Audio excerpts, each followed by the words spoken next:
for those of you joining us, you know that Kathy is one of the most deeply experienced professionals that Rejuvi knows inside of the leadership development space.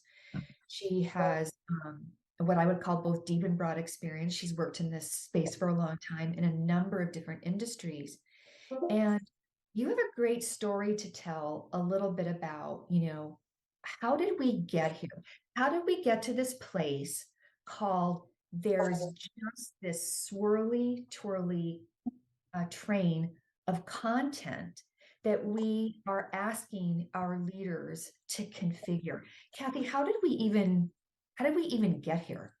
I think back at my career, it's, as you said, it's been long. And, years ago, and it continues to today, but we did classroom training. And of course, that's all we did. You talked about innovation and technology.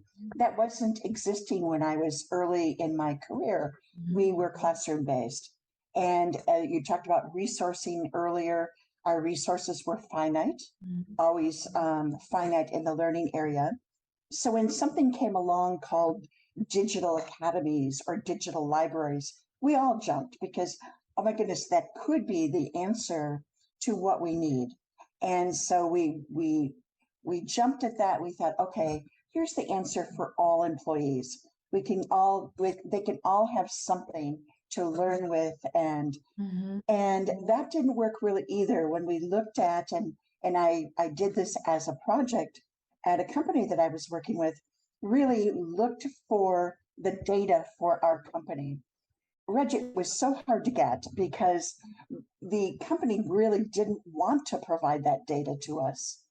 And so really had to be persistent to get our data, and we did get it.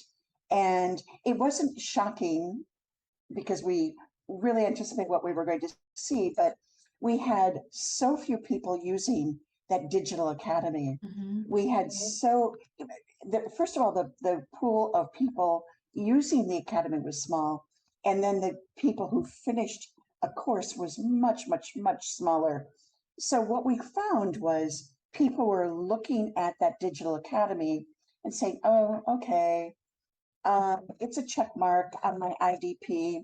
Yes, I'm going to take a course, and passively wait till the very end of when the IDP was due. But I think that's how we've moved and implemented technology. We weren't the resource that we could have been to all of our leaders. We didn't have the money, the resources to do everything that we could have, should have.